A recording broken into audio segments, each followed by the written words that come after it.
Bab 61. Ye Bafan. Hati Tao Wei dan 3 orang lainnya tiba-tiba menjadi heboh. Perkataan Ma Jiuye seperti menyerahkan nasib mereka bertiga ke tangan Ye Bufan.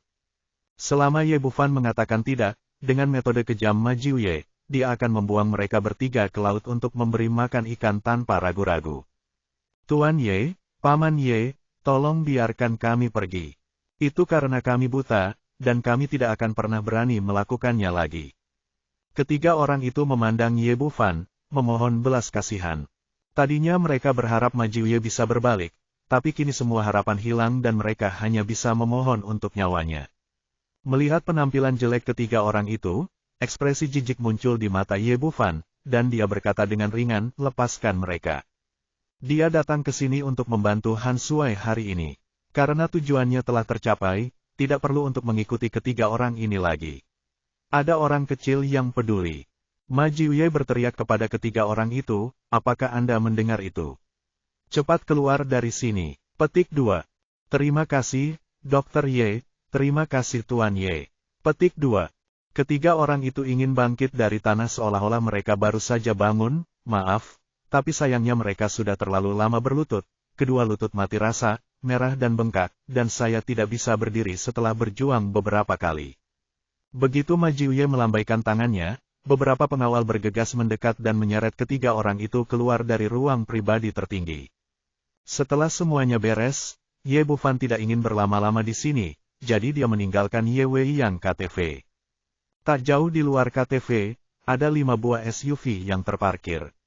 Zhu Linlin sedang duduk di dalam mobil, matanya tertuju pada pintu Ye Wei yang, dan dia bergumam, apa yang dilakukan orang bernama Ye di sana. Kenapa dia tidak keluar? Petik 2. Hei Lang memegang cerutu di mulutnya dan mengambil embusan. Lalu dia berkata perlahan, jangan khawatir, cepat atau lambat dia akan keluar. Zhu Linlin memang sedang terburu-buru. Dia sangat ingin melihat Ye Bufan berlutut di kakinya memohon belas kasihan. Apa yang terjadi beberapa hari terakhir ini telah membuatnya terlalu terstimulasi. Dia tidak ingin melihat pria yang dia usir begitu baik. Dia ingin melihat Ye Bufan melangkah dan membuktikan bahwa pilihannya benar. Jadi dia sangat menantikan Ye Bufan keluar dari KTV dan dihukum berat oleh saudara Lang. Dia akan berlutut di kaki dia dan Ma Wenbo dan memohon belas kasihan. Sepertinya inilah satu-satunya cara untuk membuatnya merasa lebih baik. Pada saat ini, Ma Wenbo berteriak dengan penuh semangat, saudara Lang, anak itu keluar. Han Sui tidak sabar untuk pergi ke dunia berdua bersama si Yuting. Ye Bufan meninggalkan KTV sendirian. Awalnya, Tang Feng dan Ma Jiuye adalah mereka ingin mengirim mobil untuk membawanya kembali, tetapi dia ditolak. Dia datang ke pinggir jalan dan mengangkat tangannya untuk memanggil taksi, masuk dan bersiap untuk pergi.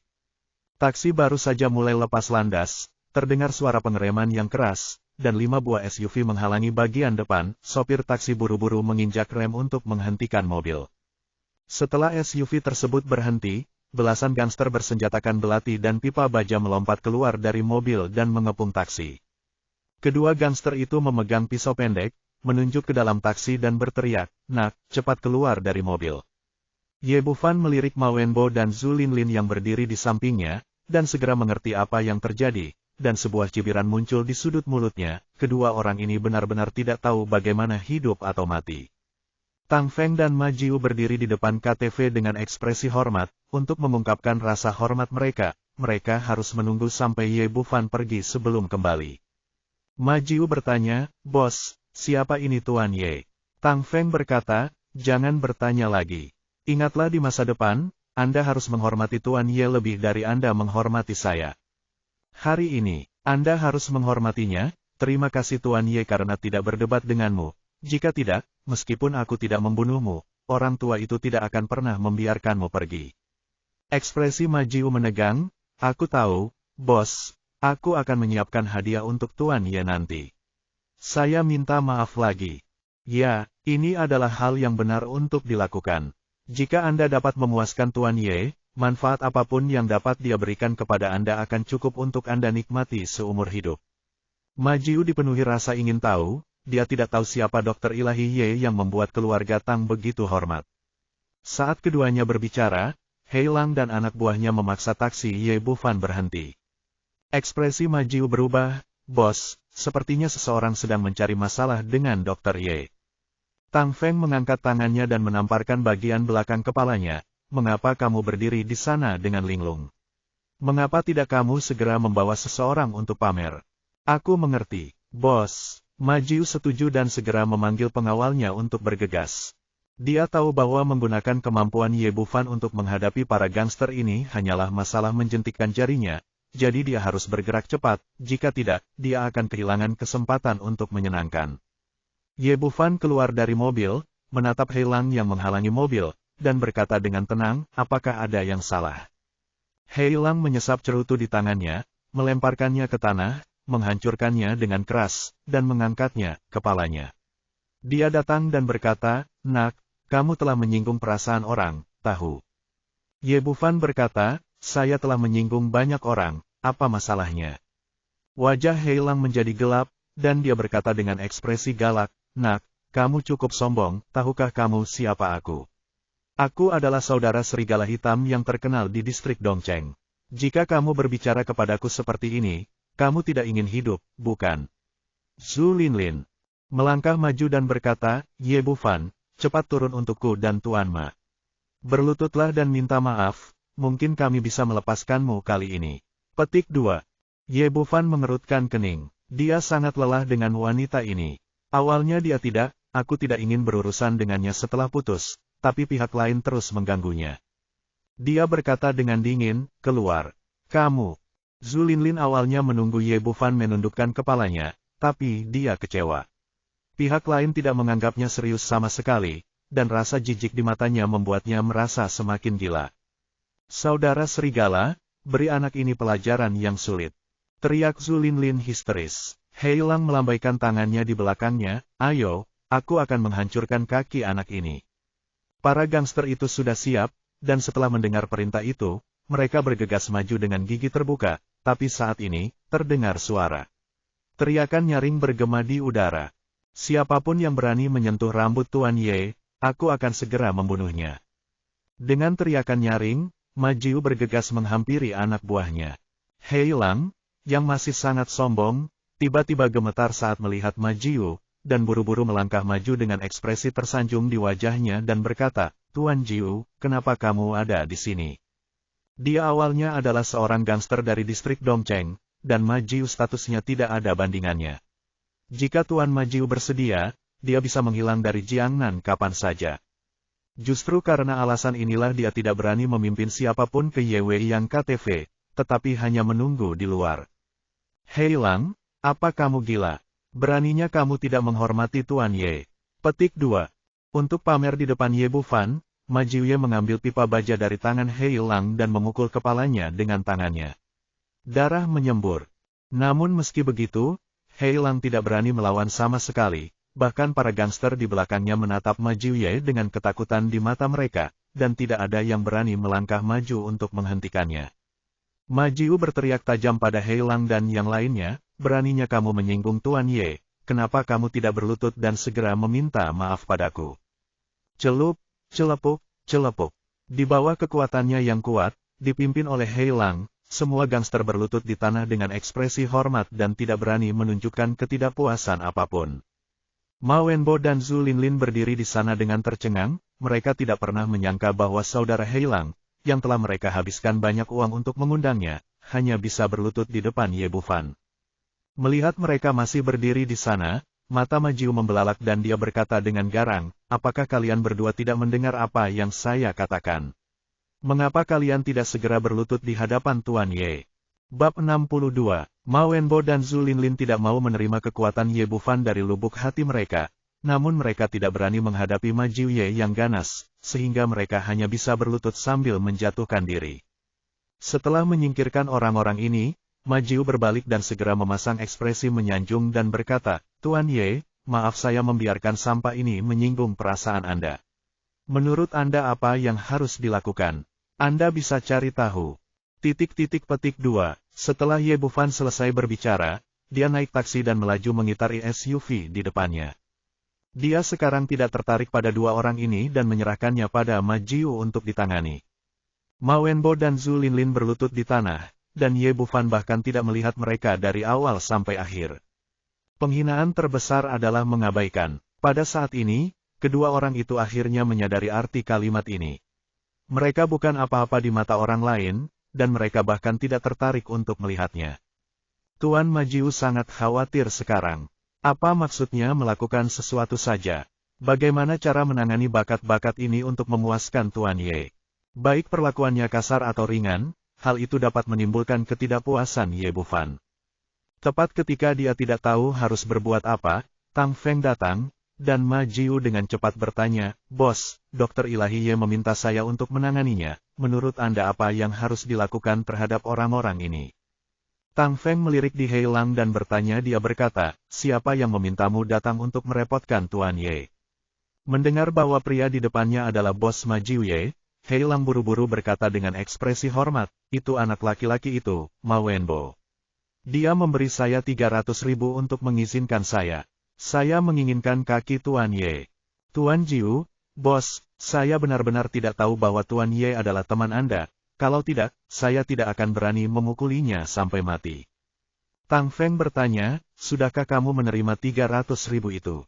Hei Lang berkata dengan cepat, "Saya akan mengambilnya, tapi saya akan mengembalikannya sekarang tanpa meninggalkan 1 sen pun." Tang Feng berkata, "Tidak perlu, karena uangnya sudah habis dikumpulkan, lalu kamu bisa melakukan pekerjaannya, tidak? Apakah itu hanya 2 kaki? Lagi pula itu sama untuk semua orang." Petik 2. Mata Ma Jiu Ye berbinar, cara menghadapinya sempurna, membalasnya dengan caranya sendiri, mungkin ini cara menghadapinya akan memuaskan Tuan Ye. Dia berteriak kepada Hei Lang, "Apakah kamu mengerti apa yang dikatakan bosku?" Hei Lang telah berada di jalan selama bertahun-tahun dan segera mengerti apa maksud Tang Feng dan berkata dengan cepat, "Oh, saya mengerti." Ma Jiu Ye dia juga berkata, "Sekarang kamu mengerti, kenapa kamu tidak melakukannya dengan cepat?" "Saya mengerti, Tuan Jiu," kata Hei Lang, berdiri dari tanah, mengulurkan tangan untuk menyentuh pipa baja di sebelahnya, dan berjalan menuju Ma Wenbo. Ma Wenbo tiba-tiba panik dan berteriak dengan gugup, "Saudara Lang, apa yang akan kamu lakukan? Jangan lakukan ini, aku memberimu 300.000. Hei Lang sudah membenci anak di depannya dan hampir membayar 300.000. Itu mengorbankan nyawanya, jadi bagaimana dia bisa menunjukkan belas kasihan sama sekali? Kemudian, jeritan melengking datang dari pintu KTV Ye Wei Yang, dan kaki Ma Wenbo dipukuli menjadi 2 oleh serigala hitam tanpa ragu-ragu. Zhu Linlin sangat ketakutan hingga dia berteriak, tetapi dia tidak berani melakukan apapun, dia hanya berdiri di samping dan menggigil. Ma Jiu Ye memandang Ma Wenbo dan yang lainnya dan berkata, "Beritahu saya bahwa Anda berani tidak menghormati Tuan Ye di masa depan. Ini tidak sesederhana 2 kaki. Keluar dari sini sekarang." Petik 2. Jangan khawatir, Tuan Jiu. Siapa yang berani tidak menghormati Tuan Ye di masa depan? Jika pria itu tidak sopan, saya akan menjadi orang pertama yang membunuhnya. Jika Hei Lang diberikan amnesti, dia dan anak buahnya menjemput Ma Wenbo dan melarikan diri. Ye Bufan tidak mengetahui hal ini. Keesokan paginya, dia menelepon nomor telepon Si Yuting, dan keduanya membuat janji untuk pergi ke restoran Zui Jiangnan bersama.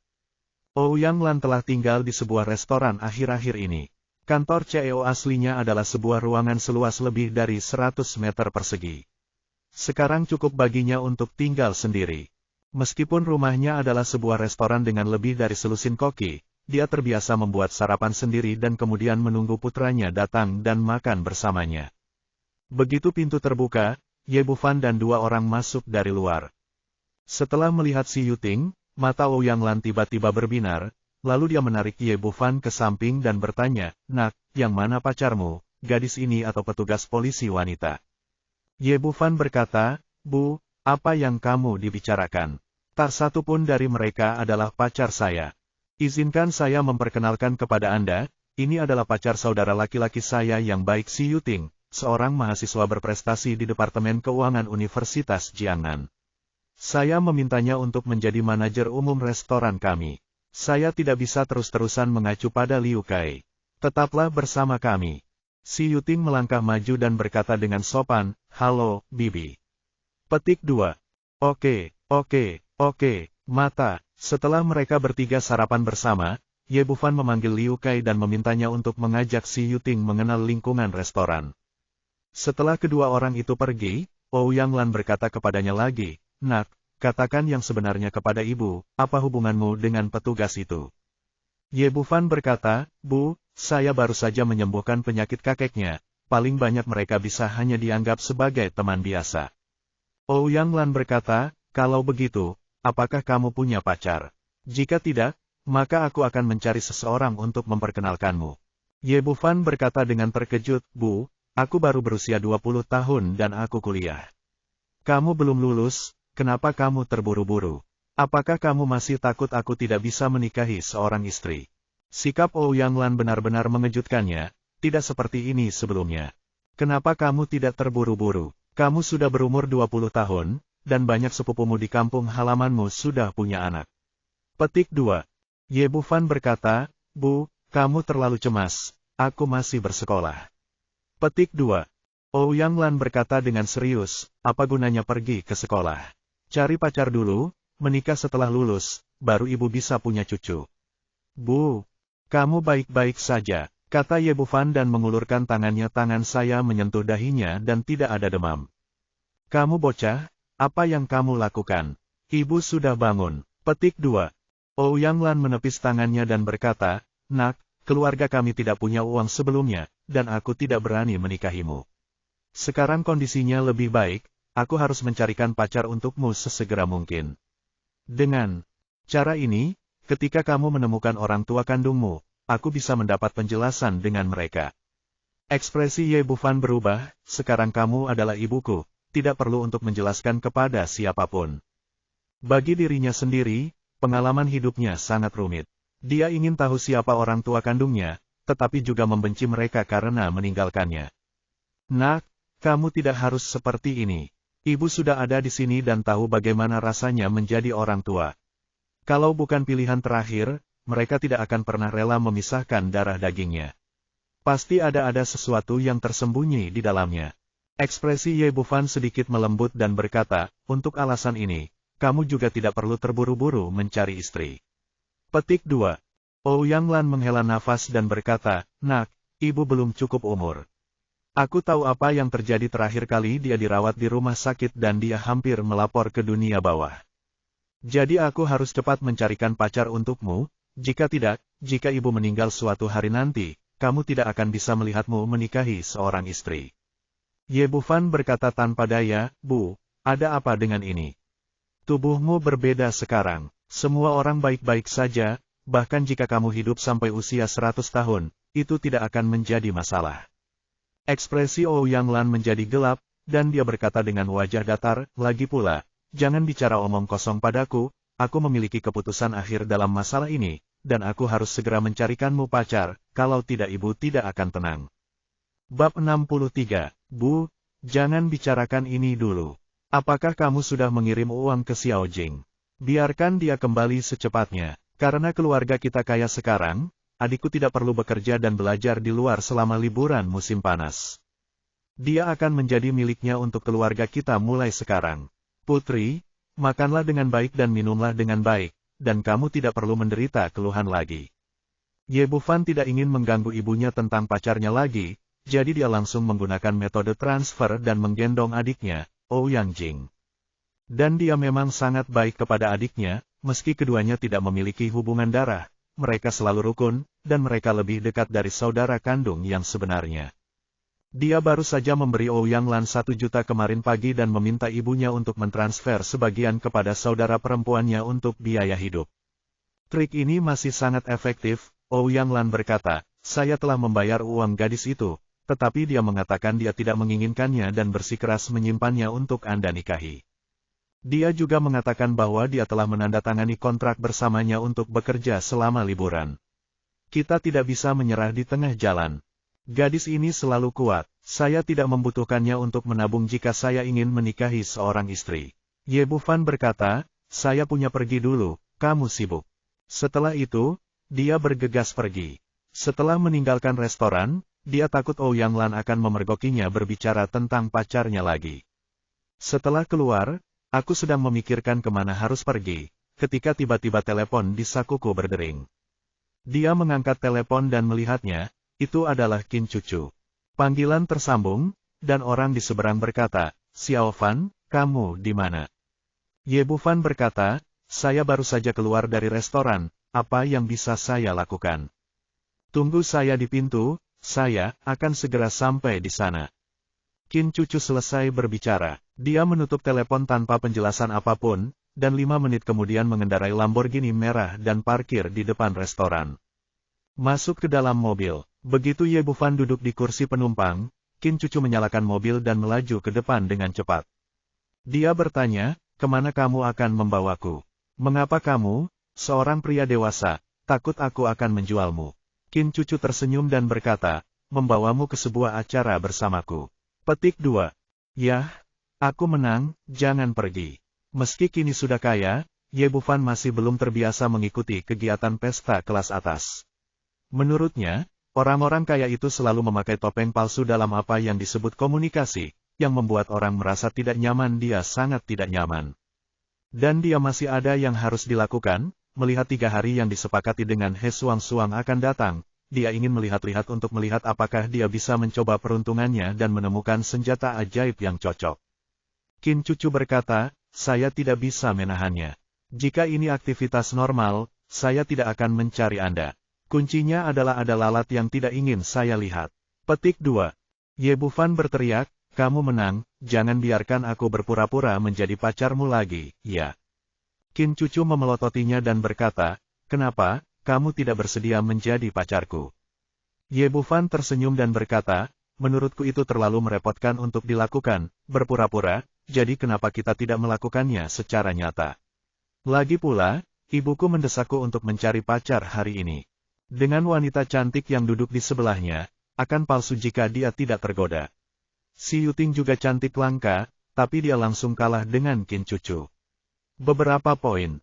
Pipi Qin Cucu memerah dan dia berkata, "Ide yang sangat bagus." Dia mengatakan ini, tetapi dia merasa gugup ketika dia mendengar bahwa Ye Bufan sedang mencari pacar. Sejak tadi malam, setiap kali An Yimo terobsesi dengan video The Little Piano Prince, dia akan selalu memikirkan Ye Bufan, perasaan yang belum pernah dia rasakan sebelumnya. Setelah jeda, dia berkata lagi, "Saya tidak peduli apakah Anda menemukan pacar atau tidak, Anda harus berada di sini setiap kali saya menelepon." Ye Bufan berkata, "Kamu terlalu sombong, saya tidak menjualnya kepadamu." Petik 2. Apakah kamu masih tidak mau? Petik 2. Qin Cucu diam-diam bertanya, "Apakah kamu bodoh? Semua orang sudah memperjelasnya, tahukah kamu bahwa kamu harus lebih proaktif dalam mengejar perempuan, dan kamu berhak melajang selamanya. Jika kamu bersedia, aku akan bekerja untukmu sebagai karyawan jangka panjang." Ye Bufan, yang hanya memiliki satu pengalaman cinta, sama sekali tidak memahami pikiran para gadis. Dia bertanya, "Acara apa yang kamu hadiri ini waktu?" Petik 2. Ini adalah pameran batu kasar, keluarga Qin kami grup ini bergerak dalam bisnis batu giok. Atas nama grup, saya ingin mengambil beberapa batu kasar untuk mengisi kembali persediaan. Selain itu, akan ada skala kecil lelang sebelum pameran batu kasar. Ada sesuatu dalam lelang yang disukai ayah saya. Saya ingin mencari kesempatan untuk mengambilnya. Kembalilah. Qin Cucu berkata dan menyerahkan album foto di sebelah Ye Bufan. Ini promosinya poster lelang. Ada banyak koleksi langka di dalamnya. Jika Anda tertarik, Anda juga dapat berpartisipasi dalam penawaran. Jika Anda tidak punya cukup uang, saya akan meminjamkannya kepada Anda terlebih dahulu. Ye Bufan mengambil poster itu dan melihatnya. Seluruh album dibuat dengan sangat indah, dengan foto yang jelas dan perkenalan mendetail untuk setiap koleksi. Buka halaman pertama, dan ada seberkas cahaya mekar di atasnya. Bola itu ditandai dengan baris kata-kata kecil di sebelahnya, "Manik si keberuntungan Hong, senjata ajaib yang sangat langka dan berkualitas tinggi, harta karun dari tangan Master Suanji." Petik 2. Di bawah manik-manik itu, harga awal lelang ditandai, 10 juta koin Tiongkok. Dia tidak bisa menahan diri untuk tidak berseru, benda seperti itu akan dijual seharga 10 juta. Bukankah itu terlalu mahal? Qin Cucu berkata, 10 juta hanyalah harga awal. Manik si keberuntungan adalah senjata ajaib yang dibuat oleh Master Suanji. Ia memiliki fungsi mengatur medan magnet tubuh manusia, memadatkan Feng Shui, mendoakan berkah dan mengusir roh jahat. Bisa juga ditaruh di rumah untuk berdoa memohon keberkahan dan mendatangkan rejeki. Senjata ajaib itu aslinya tak ternilai harganya, kalau harganya 10 juta sebaiknya jangan berpikir untuk mengambilnya, menurut perkiraan saya, Lucky Z-Bet akan dijual minimal 50 juta atau bahkan lebih. Ye Bufan berkata, bukankah ini manik yang ingin difoto oleh ayahmu? Petik 2. Qin Cucu berkata, ya, saya datang ke pelelangan ini hanya untuk Lucky Z-Bet. Selama harganya tidak melebihi 100 juta, saya pasti akan menerimanya. Petik 2. Ye Bufan tidak mengatakan apa-apa lagi. Meskipun dia selalu berpikir bahwa manik Z keberuntungan ini tidak dapat diandalkan, itu hanyalah sebuah gambar. Apakah itu senjata ajaib atau bukan hanya dapat ditentukan dengan melihat objek sebenarnya. Dia melanjutkan untuk melihat poster di tangannya dan meletakkannya di atas manik Z keberuntungan di depan adalah yang termahal, dan banyak lainnya setelah itu jauh lebih murah, kebanyakan berupa berbagai barang antik, lukisan kuno, vas bunga, dan berbagai macam barang lainnya, porselen. Untuk hal-hal ini dia bahkan tidak tertarik, jadi dia terus melihat ke belakang dan tiba-tiba melihat sebuah kontrak. Kata-kata kecil di sebelahnya berbunyi, kontrak transfer komunitas Sanadu. Harga awalnya adalah 100 juta koin Huaxia. Jika penawaran berhasil, Anda akan memiliki seluruh kepemilikan komunitas Sanadu. Petik 2. Dia mungkin tidak tahu tentang tempat lain, tapi dia sangat akrab dengan komunitas Sanadu. Dia baru kembali dari sana kemarin malam. Selain energi yin di sana, komunitas ini berada di lokasi yang sangat bagus, dikelilingi oleh pegunungan dan sungai, dalam jarak yang dekat kawasan perkotaan memiliki transportasi yang nyaman dan sangat cocok untuk ditinggali oleh orang-orang kaya. Apalagi kualitas konstruksi bangunan tempat tinggalnya juga sangat baik dan tidak jauh dari selesai sepenuhnya. Kalau tidak, seluruh biaya konstruksi ditambah harga tanah setidaknya 1 miliar atau lebih. Bagaimana, tiba-tiba dilelang, dan harganya masih sangat rendah. Mungkinkah ada hubungannya dengan kasus baru-baru ini? Melihat kontrak itu dengan serius, Qin Cucu berkata, apa yang kamu lihat? Apakah Anda juga mengenal komunitas ini? Ye Bufan berkata, ya, saya kebetulan pergi ke sana beberapa hari yang lalu. Ini adalah kawasan villa kelas atas yang sangat bagus. Ini akan segera selesai. Mengapa tiba-tiba dilelang dan dijual dengan harga murah? Petik 2. Bab 64. Ketika berbicara tentang komunitas surga, Anda harus mengagumi Guru Xuanji. Ketika Qin Cucu mengatakan ini, ada ekspresi hormat di wajahnya yang tidak dapat disembunyikan, dan dia jelas sangat mengagumi Guru Xuanji. Ye Bufan bertanya, apa hubungan lelang komunitas ini dengan Guru Xuanji? Dengarkan saya dan beritahu Anda perlahan-lahan. Qin Cucu berkata, Guru Xuanji mendalami Taoisme dan merupakan ahli langka di dunia. Pemiliknya dari komunitas Sanadu bernama Guan Dongping. Ketika dia menawar tanah ini, Guru Xuanji mengatakan bahwa tempat itu memiliki terlalu banyak energi yin dan merupakan tempat yang tidak menyenangkan, sehingga tidak cocok untuk pengembangan real estate. Namun Guan Dongping sangat keras kepala pada saat itu. Dia tidak mendengarkan nasihat Guru Xuanji dan tetap bersikeras mengambil alih tanah tersebut. Akibatnya, tragedi terjadi silih berganti. Tidak ada pekerja yang bersedia melakukan pembangunan untuknya. Penjualan real estate adalah dalam keadaan kacau. Dia bahkan tidak bisa menjual rumah. Setelah keluar, rantai modal telah putus sama sekali. Jadi dia tidak punya pilihan selain melelang properti ini dengan harga murah. Meski harga 100 juta jauh lebih rendah dari biayanya, sulit untuk mengatakan apakah itu bisa dilelang. Lagi pula, 100 juta bukanlah jumlah yang kecil. Tidak ada yang akan menggunakan jumlah itu begitu saja untuk membeli tanah yang tidak menyenangkan itu. Sebelum kami datang ke sini, grup Qin kami telah meneliti Sanadu komunitas, tapi tidak ada yang setuju untuk menawar. Kasihan Guan Dongping, yang menginvestasikan lebih dari 1 miliar di dalamnya, jika dia melelangnya, dia akan kehilangan semua uangnya. Tapi tidak ada orang lain yang bisa menyalahkannya. Siapa yang membuatnya tidak mendengarkan nasihat Guru Xuanji sejak awal? Jika itu orang lain, mereka pasti akan mengagumi Guru Xuanji setelah mendengar kata-kata ini. Namun Ye Bufan bukanlah orang biasa, ia pernah berkunjung ke komunitas Sanadu dan mengetahui bahwa Yin Qi di sana tidak selalu ada, sebaliknya, ini adalah tempat yang bagus dengan energi spiritual yang melimpah. Alasan mengapa tragedi baru-baru ini terjadi satu demi satu sepenuhnya karena seseorang telah merusaknya dan memadatkannya melalui formasi pengumpulan Suanyin. Jika Tuan Xuanji mengira energi Yin di sana terlalu kuat sebelum pembangunannya, berarti ada yang aneh di dalamnya. Mungkin dia melakukannya untuk suatu tujuan. Memikirkan hal ini, dia bertanya, siapakah Guru Xuanji? Apakah dia sangat kuat? Petik 2. Qin Cucu berkata, Guru Xuanji adalah seorang pendeta Tao. Sihirnya bisa disebut paranormal. Dia mengetahui 500 tahun yang lalu dan 500 tahun yang lalu, masa depan. Seni Feng Shui dan Kanyu tidak ada bandingannya, dan dia seperti dewa yang hidup. Master Xuanji terlibat dengan keluarga Luo 10 tahun yang lalu. Pada saat itu, keluarga Luo sangat miskin, tetapi dengan bantuan Master Xuanji, Jiangnan menjadi sebuah kota hanya dalam 10 tahun. Ini adalah konsorsium besar di kota ini.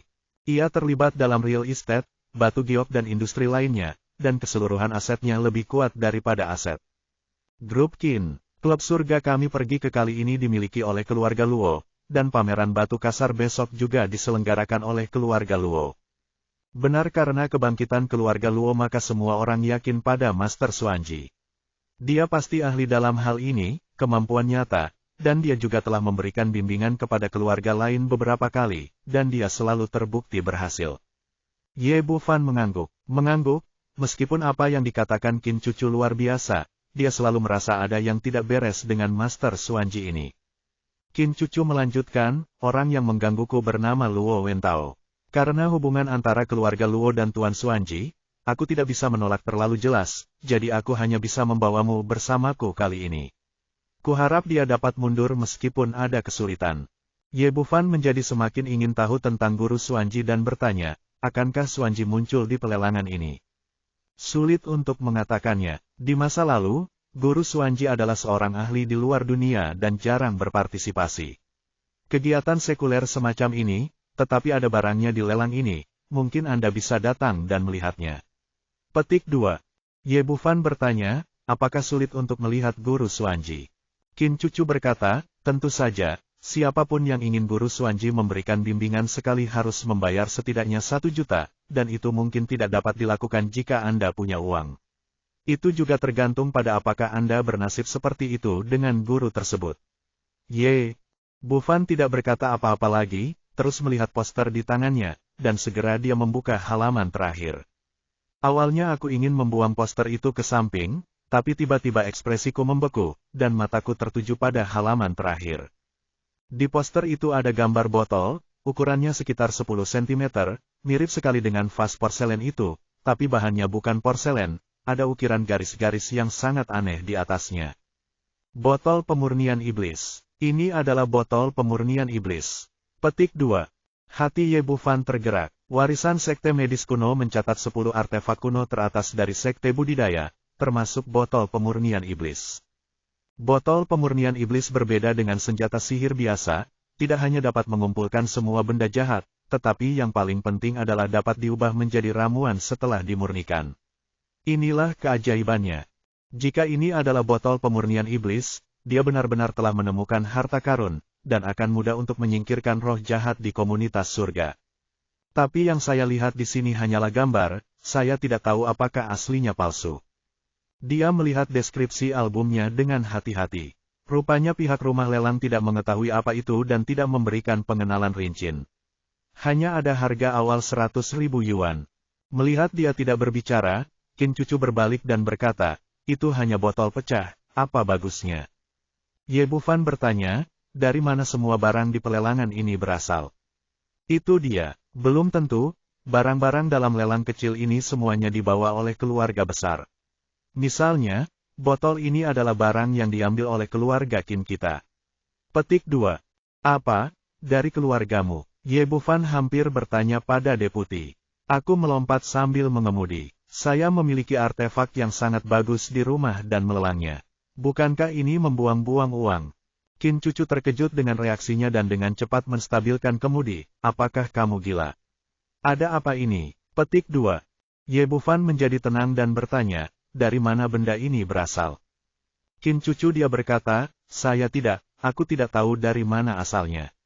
Ayahku bilang itu diturunkan dari generasi kakekku, dan itu selalu disimpan di ruang harta keluarga kami.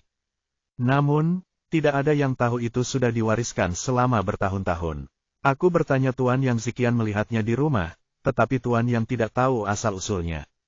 Ayah saya berpikir tidak ada gunanya menyimpan barang yang tidak dapat dijelaskan seperti itu, jadi dia melelangnya kali ini. Petik 2.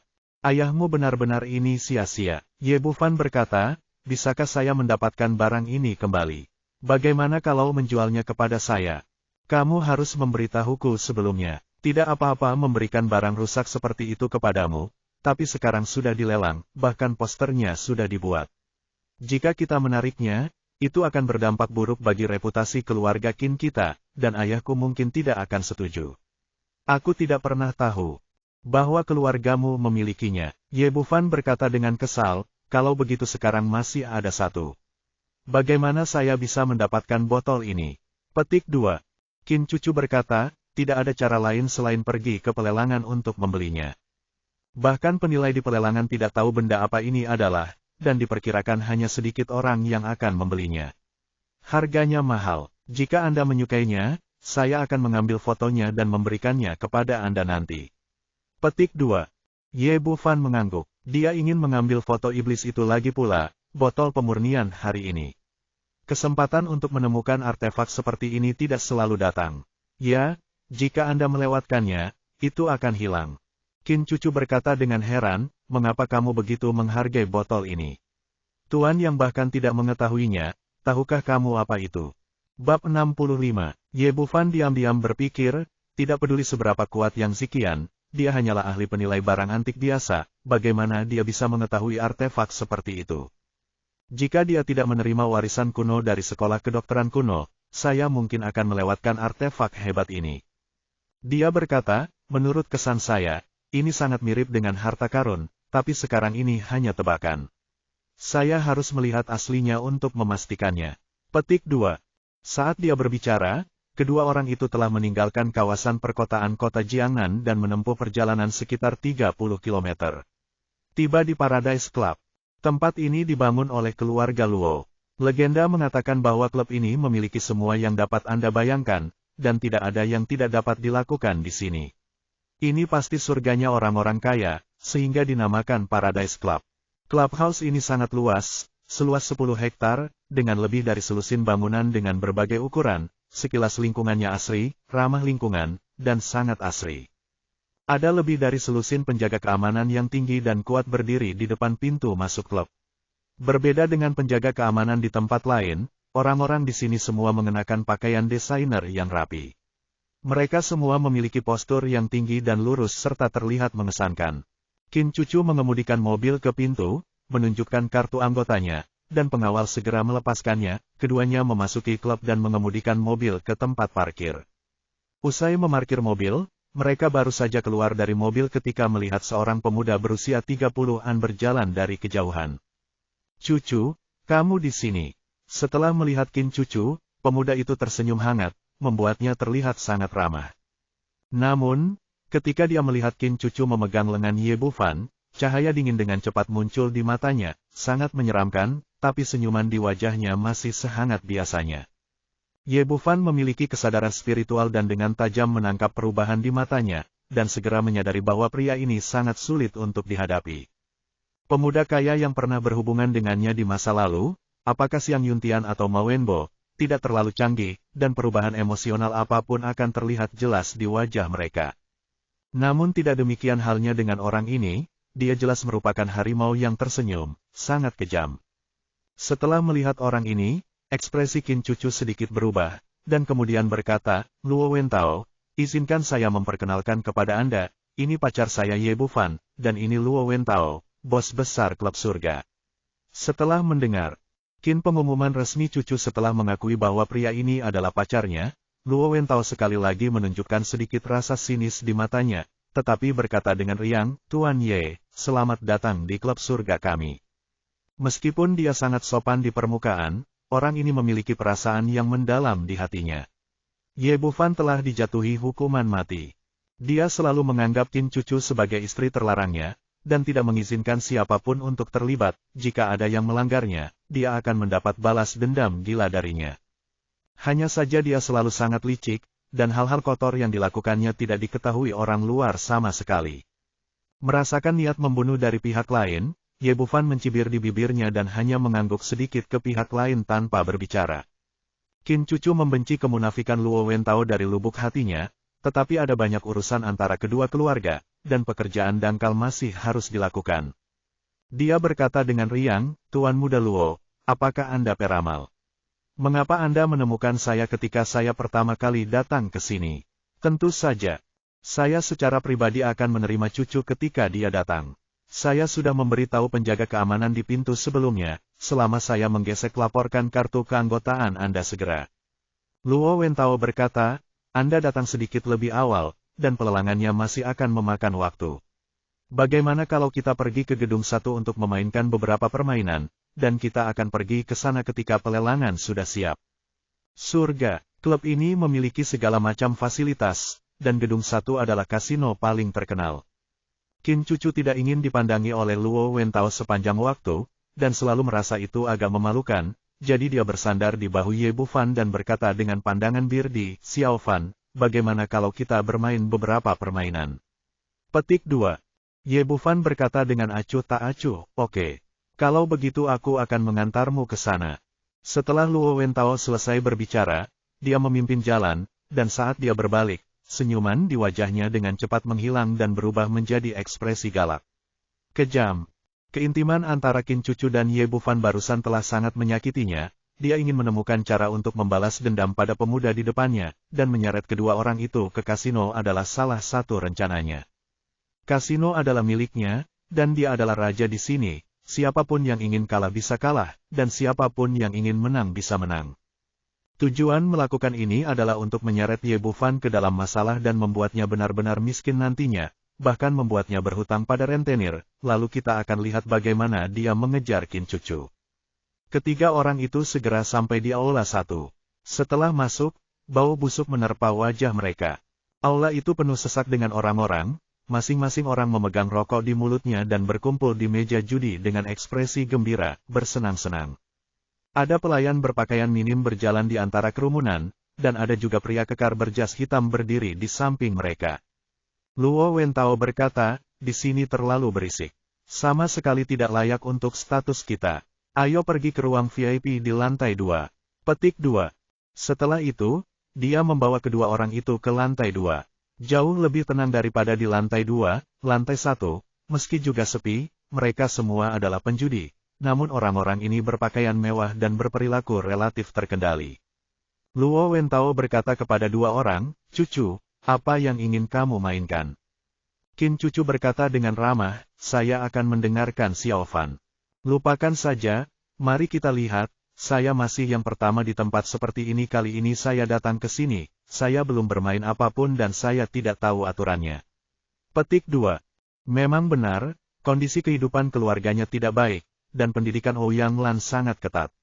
Dia belum pernah ke sana, kasino sejak dia masih kecil, dan dia bahkan lebih sibuk setelah dia kuliah. Dia bekerja paruh waktu untuk menghasilkan uang, dan dia bahkan tidak pernah menyentuh permainan kartu.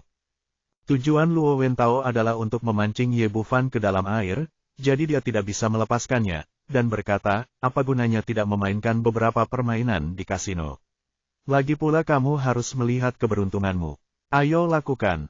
Ini, aku akan memberi adikku 200.000 chip. Jika aku kalah, kamu kalah, tetapi apapun yang kamu menangkan adalah milikmu. Dalam hidup, kamu selalu harus mencoba sesuatu." Petik 2. Dia mengatakannya dengan tulus dan tersenyum ramah, tetapi dia punya rencana sendiri di dalam hatinya. Dia telah melihat banyak orang seperti Ye Bufan. Semakin sedikit dia terlibat dalam perjudian, semakin sedikit dia tahan terhadap kegembiraan semacam ini. Begitu keinginannya terangsang, mudah untuk terjerumus ke dalamnya. Jika orang tersebut benar-benar menjadi penjudi dan terlibat dalam rentenir, maka dia bisa melakukan apapun yang dia mau. Ye Bufan berkata dengan ringan, "Tuan Luo, saya mengerti niat Anda, tetapi saya benar-benar tidak tertarik dengan hal ini." Luo Wentao tersenyum sedikit dan berkata kepada Qin Cucu, "Cucu, Tuan Ye sepertinya sangat pemalu, mengapa? Apakah kamu bahkan tidak memiliki keberanian untuk bertaruh 2 kali?" Pria ini sangat licik dan tahu bahwa hal terpenting bagi pria di depan seorang wanita adalah wajah, jadi dia memilih sisi Qin Cucu sebagai terobosan. Meskipun Qin Cucu pernah ke Paradise Club sebelumnya, ini adalah pertama kalinya dia datang ke kasino. Dia sangat penasaran dan berkata dengan penuh semangat, "Xiao Fan, karena kamu di sini, bagaimana kalau kita bermain beberapa permainan?" "Bagaimana bisa?" Ye Bufan tidak melihatnya. Tanpa diduga, pikiran Luo Wentao menunjukkan senyuman lucu di bibirnya. Karena orang lain mengejar untuk memberikan uang, dia hanya bisa bersikap tidak sopan. Dia berkata, "Karena Tuan Luo mengatakan ini, izinkan saya mencoba keberuntungan saya." Bab 66. Luo Wentao diam-diam mencibir di dalam hatinya, pemuda di depannya masih terlalu muda, dan dia diseret ke dalam air hanya dengan beberapa kata. Menurutnya, selama pihak lain ada di meja judi, nasib masa depannya ada di tangannya, ia bisa sepenuhnya mengontrol segala sesuatu tentang dirinya dan membuatnya berbaring di kakinya seperti anjing. Dengan pemikiran ini di benaknya, dia berkata dengan ramah, "Tuan Ye, apa yang akan Anda mainkan?" Ye Bufan berkata, "Ayo main dadu. Hal ini sederhana, asalkan Anda tahu ukurannya." Petik 2. "Oke, itu saja, bermain dadu." Luo Wentao berkata, "Tuan Ye, mari kita tukarkan beberapa chip dulu." Dia membawa 2 orang ke tempat pertukaran chip. Ye Bufan berkata, "Beri saya 200 yuan chip." Pelayan berkata, "Maaf Tuan, kami adalah ruang VIP di sini, dan chip minimumnya adalah 10.000 yuan." Ye Bufan menggelengkan kepalanya, mahal sekali. Meskipun dia kaya sekarang, konsepnya masih sama seperti sebelumnya. 10.000 yuan jelas merupakan jumlah uang yang sangat besar baginya beberapa hari yang lalu, tetapi di sini itu hanyalah alat tawar-menawar bagi orang kaya.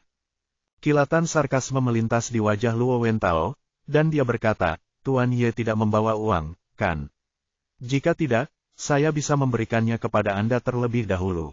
Ini juga tujuan utamanya. Selama Ye Bufan meminjam uangnya, lalu jika kamu terjebak, kamu tidak bisa keluar." Qin Cucu berkata, "Xiao Fan, jika kamu tidak punya uang, kamu dapat menggunakan uangku." "Tidak, aku punya uang di sini." Ye Bufan berkata, mengeluarkan 2 tumpukan uang 100 yuan dari sakunya dan melemparkannya di dalam konter. Dia awalnya memiliki uang tunai 30.000 yuan, tetapi setelah menghabiskan sebagian untuk hotel dan barang lainnya akhir-akhir ini, dia hanya memiliki total sisa 20.000 yuan. Luo Wentao berkata, "Tuan Ye, apakah kedua keripik itu hilang?" "Sulit untuk bersenang-senang, bukan?" Petik 2. Ye Bufan mengambil 2 keping kuning yang diserahkan oleh pelayan dan berkata, "Tidak masalah, saya selalu begitu sangat beruntung." "Ya, saya khawatir jika saya menang terlalu banyak nanti, kasino tidak akan mampu menanggungnya." Petik 2. Tuan Ye sangat pandai menceritakan lelucon. Luo Wentao tertawa, menggunakan ini untuk menyembunyikannya sarkasme tak terkendali di depan Qin Cucu. "Tuan Ye, hal terpenting di Paradise Club adalah kredibilitas. Selama Anda memiliki kemampuan, kami mampu membayar Anda. Tidak peduli berapa banyak Anda menang." Ye Bufan sepertinya merasa lega dan berkata, "Itu bagus. Saya khawatir jika Anda menang terlalu banyak nanti, Tuan Luo akan gagal membayar hutang Anda." Ini, petik 2. Luo Wentao berkata kepada Qin Cucu, "Cucu, temanmu sangat pandai bercanda. Saya, Luo Wentao, tidak akan pernah kekurangan uang untuk apapun, dan saya tidak akan pernah gagal dalam apapun yang saya lakukan." Alasan mengapa dia begitu percaya diri, begitu dia datang ke Paradise Club memang bermodal besar dan likuiditasnya tetap mencapai ratusan juta koin Tiongkok setiap hari. Kedua, ini adalah kasino. Seperti kata pepatah, 9 dari 10 perjudian adalah curang. Jika menyangkut tempat perjudian kelas atas, situasinya bahkan lebih serius. Hampir tidak mungkin memenangkan uang karena keberuntungan. Selama dia mau, dia bisa sepenuhnya mengontrol setiap taruhan di sini. Siapapun yang dia ingin menangkan bisa menang, dan siapapun yang dia ingin kalah bisa kalah. Di matanya, memenangkan uang dari kasino lebih sulit daripada merampok bank. Jadi perkataan Ye Bufan hanyalah lelucon, dan itu adalah lelucon besar. Ye Bufan tersenyum sedikit, terkadang tidak ada yang percaya kebenarannya. "Kalau begitu mari kita lihat betapa beruntungnya Tuan Ye." Luo Wentao berkata, membawa Ye Bufan dan 2 orang ke meja judi dan berkata kepada dealer, mainkan dadu dengan pria ini dan bertaruh besar atau kecil. Dia berkata dan memberi isyarat kepada dealer yang tidak dapat dipahami oleh orang luar, yang berarti membuat Ye Bufan merasakan kepahitan. Meskipun hanya 2 chip yang ditukar sekarang, ketika dia kehilangan semua uangnya, dia secara alami akan kembali dan berubah lagi. Bandar itu mengambil cangkir warna di depannya, mengocoknya dengan indah, lalu menaruhnya di atas meja permainan, lalu dia mengangkat cangkir warna itu dan berkata dengan sopan, "Tuan, totalnya ada 3 dadu. Yang di bawah 9 kecil, dan yang di bawah 10 kecil. Yang di atas adalah yang besar, silakan pasang taruhan Anda." Ye Bufan menimbang 2 keping di tangannya dan berkata, "Saya suka hal-hal besar, jadi saya akan bertaruh pada yang besar." Setelah mengatakan itu, dia menempatkan chip kuning di posisi besar. Dia dapat melihat dengan jelas bahwa 3 dadu di cangkir warna adalah 26 poin dan 15 poin, sehingga totalnya menjadi 17 poin. "Pak, tolong amankan tangan Anda. Saya akan membukanya." Petik 2. Setelah berbicara, petugas seks tiba-tiba membuka tutup cangkir seks, dan ada 2 yang kecil, 1 kecil, 2 kecil, dan 1 kecil, jam 1.4. "Tuan, saya minta maaf, Anda kalah dalam ronde ini." Setelah mengatakan ini, Bandar mengambil chip Ye Bufan. Luo Wentao mencibir dan berkata, "Tuan Ye, sepertinya keberuntungan Anda tidak sebaik yang Anda kira." Petik 2. Tidak ada, ini baru permulaan. Ye Bufan hanya tersenyum sedikit. Dia baru saja menguji chip dan ingin melihat di dalam kasino. Apakah ada sesuatu yang mencurigakan tentang hal itu? Fakta membuktikan bahwa kasino tidak sepenuhnya bergantung pada keberuntungan. Bandar dengan cerdik membalik dadu saat dia membuka cangkir, mengubah tinggi 17 poin menjadi kecil 4 poin. Qin Cucu berkata, "Xiao Fan, bagaimana kalau aku mengambilkanmu beberapa chip lagi?" Ye Bufan menggelengkan kepalanya, memegang chip kuning di tangannya dan berkata, "Tidak perlu, itu sudah cukup bagiku." Dia meletakkan chip itu ke dalam posisi besar lagi, "Saya akan bertaruh chip besar kali ini." Luo Wentao mencibir, "Tuan Ye benar-benar percaya diri, dealer belum mulai mengocok dadu." Ye Bufan berkata dengan tenang berkata, tidak masalah, saya percaya pada keberuntungan saya." Luo Wentao berkata kepada Bandar, "Mari kita mulai. Biarkan semua orang melihat bagaimana keberuntungan Tuan Ye." Bandar itu mengangguk, cangkir itu terbang naik turun di tangannya, lalu menamparnya ke meja perjudian. Ketika dia membuka tutupnya, Luo Wentao bahkan tidak melihatnya. Dia tersenyum dan berkata kepada Ye Bufan, "Tuan Ye, keberuntungan sepertinya tidak berpihak pada Anda." Ye Bufan berkata, "Anda salah, saya memenangkan yang ini. Sekarang." Semua orang melihat ke cangkir warna dan melihat bahwa 3 dadu itu terdiri dari 2 dadu dengan 4 angka, 1 dengan 5 angka, dan 13 angka. Qin Cucu berteriak dengan penuh semangat, "Kami menang, kami benar-benar menang." "Selamat kepada Tuan Ye." Luo Wentao mengatakan ini, tetapi menatap tajam ke dealer, jelas sangat kecewa dengan penampilannya, tidak puas.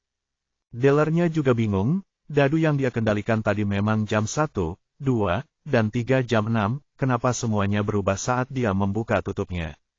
Tapi sekarang setelah mereka mendapatkan hasilnya, mereka tidak bisa gagal membayar uangnya, jadi Bandar hanya bisa mengirim kembali chip kuning lainnya. Ye Bufan langsung menempatkan kedua chip pada posisi besar. "Saya tidak bisa menghentikan keberuntungan saya. Kali ini saya akan bertaruh besar." Petik 2. Luo Wentao berkata sambil tersenyum, "Kalau begitu saya berharap Tuan Ye lebih banyak menang." Beberapa. Petik 2. Bandar meraih cangkir di tangannya lagi, kali ini ekspresinya menjadi lebih serius, dan setelah mengocoknya ke atas dan ke bawah, dia meletakkannya di atas meja permainan lagi. Saat tutupnya dibuka, semua orang menoleh dan melihat jam 3.6, yang sudah terlalu besar. Ye Bufan tersenyum dan berkata, "Sudah kubilang, keberuntungan pasti ada di pihakku." Setelah mengatakan ini, dia tidak mengambil kembali satu pun dari 4 keping kuning, dan semuanya ditempatkan di posisi besar. Luo Wentao mengerutkan kening dan berkata kepada dealer, "Mari kita mulai." Dealer itu jelas menyadari bahwa bosnya tidak puas, tetapi dia juga penuh keraguan. "Saya dengan jelas mengontrol titik-titik dadu, jadi mengapa saat terungkap sangat berbeda?" Situasi ini belum pernah terjadi sebelumnya. Kali ini dia mengeluarkan semua skill housekeeping-nya dan mengguncangnya sebentar dengan seluruh kekuatannya. Setelah memastikan kebenarannya, dia meletakkannya di atas meja permainan. Bab 67. Kita menang lagi. Petik 2. Qin Cucu berteriak penuh semangat setelah melihat hasil di piala seks. Meskipun sebagai wanita tertua di keluarga Qin, 80.000 yuan tidak berarti apa-apa baginya, namun keseruan perjudian semacam ini tetap membuatnya sangat bersemangat. Mata Luo Wentao tertuju pada cangkir warna, ketiga dadu di dalamnya bernilai 5 poin, dan dia kalah lagi. Keringat dingin mengucur di dahi Bandar di sebelahnya. Dia tidak mengerti bagaimana dia kalah. Mengapa teknik kontrolnya yang sebelumnya tak terkalahkan tiba-tiba gagal. Senyuman muncul di sudut mulut Ye Bufan di bawah kendali energi sejatinya. Jangan katakan triknya, bahkan jika pihak lain menggunakan linggis, dia tidak bisa mengguncang dadu itu sedikit pun. Sekarang dadu-dadu ini adalah bidak caturnya, dan dia bisa mendapatkan poin sebanyak yang dia mau. Meskipun Bandar merasa tidak berdaya, dia tetap mendorong semua 8 chip kuning di depan Ye Bufan. Ye Bufan masih tidak meninggalkan siapapun, mereka semua berada di atas. Setelah kalah dalam 3 pertandingan berturut-turut, dealer menjadi semakin gugup dan tangannya gemetar. Namun rasa gugup tidak mampu mengubah keadaan. Ye Bufan memenangkan 4 game lagi berturut-turut. Saat ini, chip di depannya menumpuk tinggi hingga mencapai 128. Wajah Luo Wentao menjadi semakin jelek. Awalnya dia ingin Ye Bufan kehilangan sedikit, dan kemudian mengendalikannya melalui rentenir. Namun semakin banyak orang yang menang. Apa yang terjadi? Ye Bufan berteriak, Tuan Muda Luo, apa yang saya katakan benar, saya sangat beruntung hari ini. Saya akan menang setiap kali saya bertaruh. Petik 2. Saat dia mengatakan itu, dia mendorong tumpukan keripik di depannya lagi, masih menekan pada chip besar di atas. Saat ini, pakaian dealer basah oleh keringat. Meskipun Luo Wentao terlihat lembut dan lembut, dia sangat jelas tentang kekejaman metodenya. Jika dia kalah seperti ini, konsekuensinya tidak terbayangkan. Namun hingga saat ini, ia tidak punya pilihan lain. Pemuda di depannya sepertinya dirasuki oleh dewa penjudi, membuatnya tak berdaya sama sekali. Setelah ronde berikutnya berakhir tanpa kecelakaan, chip di depan Ye Bufan menjadi 256. Meskipun keluarga Luo Wentao memiliki bisnis yang hebat, dia masih enggan jika 2,56 juta diambil sekaligus. Dia melirik ke arah dealer, yang segera mengerti, menutupi perutnya dan berkata, Bos, saya mungkin telah makan sesuatu yang tidak dapat saya cerna, dan tiba-tiba saya sakit perut. Bagaimana kalau Anda membawa orang lain ke sini? Petik 2. Kata Luo Wentao, oke, ayo, pergi dan bawa aku ke sini. Petik 2. Bandar itu, seolah-olah dia telah diberikan amnesti, buru-buru pergi. Kakinya sedikit gemetar ketika dia pergi. Dia kehilangan lebih dari 2 juta dalam satu tarikan napas. Semacam ini tekanan mental benar-benar di luar jangkauan orang awam. Tidak lama kemudian, seorang bandar kurus setengah bayam muncul kembali di depan meja. Dia adalah salah satu dari sedikit master di kasino ini, dijuluki Gui Shou Laoba. Keahlian terbaiknya adalah mengendalikan dadu. Legenda mengatakan bahwa tidak ada yang bisa memenangkan 1 sen pun darinya jika dia tidak memainkan triknya. Setelah melihat tangan hantu Laobao, Luo Wentao akhirnya merasa lega. Dia berbalik dan berkata, Tuan Ye, apakah Anda masih bertaruh selama ini? Dia sekarang berharap Ye Bufan akan mendorong semua chip lagi dan memutarnya, berputar-putar, Qian Kun. Qin Cucu sepertinya melihat ada sesuatu yang salah dan berkata, Xiao Fan, keberuntungan tidak terlalu bisa diandalkan.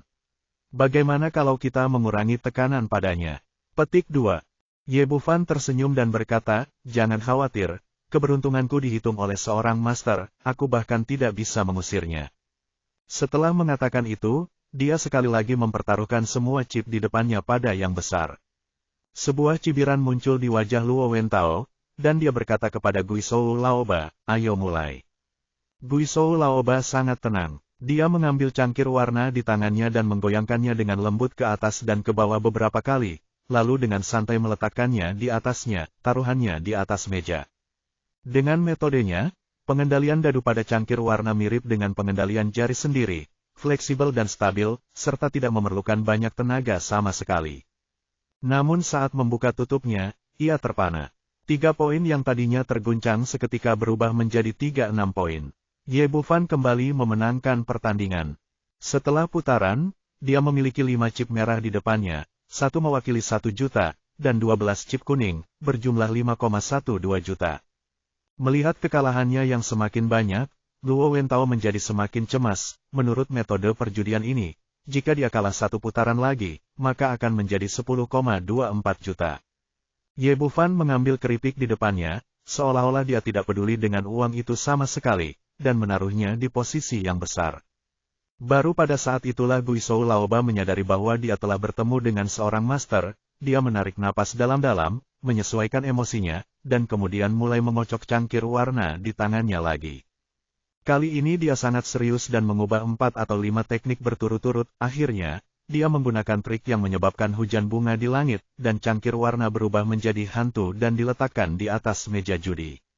Meskipun dia mencoba yang terbaik, masih ada 3 angka 6 di dalamnya ketika dia membuka tutupnya. Kali ini ekspresi Guizhou Laoba berubah drastis. Dia telah mempelajari Qiansu sejak dia berumur 10 tahun dan belum pernah menghadapi situasi seperti itu. Secara umum, sangat jarang terdengar jumlah dadu dari pengocokan cangkir warna. Ini adalah pertama kalinya master seperti ini dapat mengontrol jumlah dadu terlebih dahulu. Dia telah melihat 10 raja judi teratas di dunia. Dia tidak berani mengklaim sebagai yang terbaik di dunia dalam perjudian, tetapi dia akrab dengan segala macam trik yang luar biasa, tetapi sekarang dia tidak tahu bagaimana cara pihak lain melakukannya. Jika Anda ingin mengatakan bahwa pihak lain tidak curang, tetapi dia memenangkan 10 pertandingan berturut-turut, Anda tidak akan mempercayainya. Tetapi jika Anda mengatakan bahwa pihak lain curang, tetapi dia hanya berdiri di sana dengan tangan di belakang punggung, bahkan tanpa menggerakkan 1 jari pun, bagaimana dia bisa lolos? Aku hanya mengatakan bahwa aku sangat beruntung hari ini sehingga aku tidak bisa menghentikannya. Ye Bufan sepertinya tidak memperhatikan ekspresi jelek di wajah Luo Wentao dan Guizhou Laoba. Dia terkekeh dan mempertaruhkan semua chip di tangannya, tangan lagi. 20,48 juta, 40,96 juta, 81,92 juta. Ye Bufan memenangkan 3 game lagi berturut-turut. Saat hasil game ketiga diumumkan, wajah Guizhou Laoba menjadi pucat untuk beberapa saat.